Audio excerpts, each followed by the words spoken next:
Hello everyone, I am Jatin Gupta and I am currently pursuing my fourth year in computer science from Bennett University. So I did my summer internship under AICTE and Cisco organization.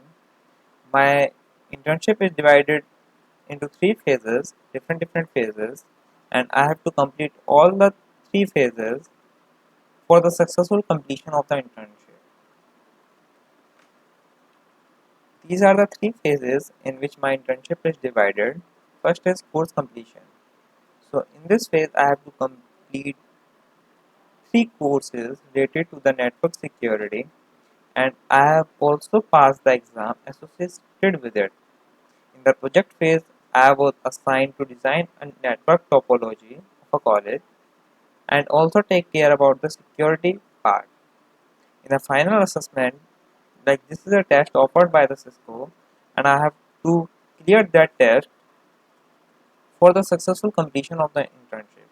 And this test not only contains the syllabus from these courses, but this will also cover the course from the computer network subject.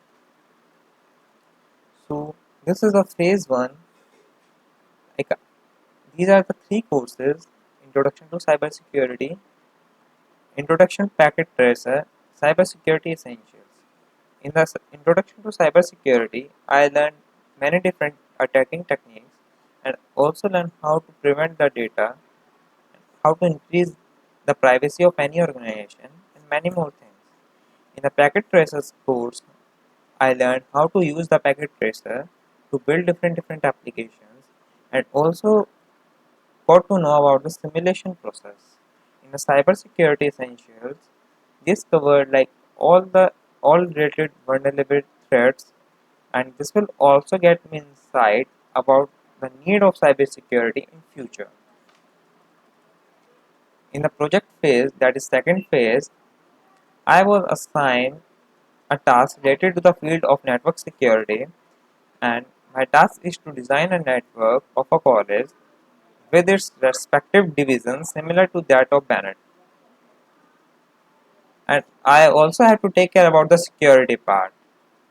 With the help of different connecting devices like routers, switches, coaxial cables, I was designing a logical network for that part. In the third phase, that is final assessment phase, I was given a test organized by Cisco, and this will cover not only the courses from these courses, but it also covered the syllabus from the whole computer network subject. So this test contains the MCQ types of questions, and it is mandatory to qualify that exam for the successful completion of the internship. These are my learning outcomes from this internship. Like I got to familiar with many different and new concepts in the field of network security. I learned many attacking techniques. And I also know how to increase the privacy of the data, how to prevent the data from any threat, and this internship helped me to get the better understanding about the computer networks subject. Like these are the related posts for my internship. You can go and check it out. Thank you. I hope that you will find it useful, and